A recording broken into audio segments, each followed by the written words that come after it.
Well, live now to Oxford, where we can speak to Nando Sigona, Professor of International Migration at the University of Birmingham. Professor, welcome to you. Thanks very much for being with us. Well, Italy alone, the number of arrivals is nearly double that of last year. Why?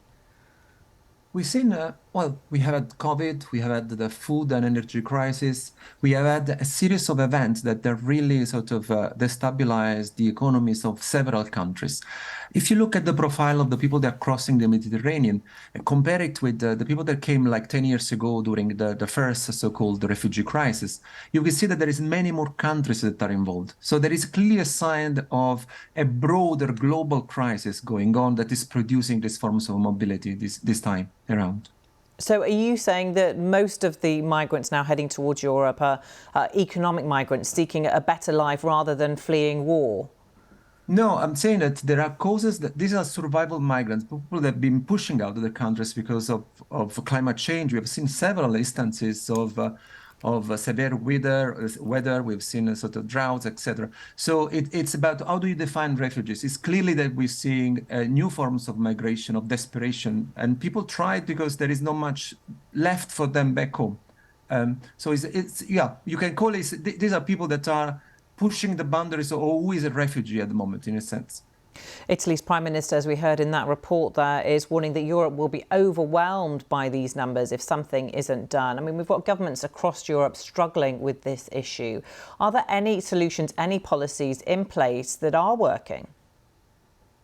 The situation, I mean, if you look at the way that Ukrainian refugees have been welcomed in several European countries, you could see that that is a good model to think about in a way to plan the reception of people, migrants and refugees. We can also say that at the moment, a lot of the tension we are seeing in Italy is very much also linked to, well, the forthcoming European election and the tension with Germany and France that we've seen in the last few months around these issues, the alliance of Meloni with Orban and sort of the right-wing politician in Europe. So you can see how the tension is growing and migrants are often used as a weapon in this sort of European-wide political battle.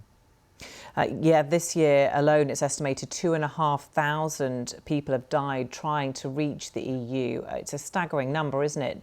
Is that at all in any way putting people off from making often very perilous journeys? The thing that we need to know is where those tragic accidents have occurred. The route between Tunisia and Italy is relatively short. It's about 99 miles.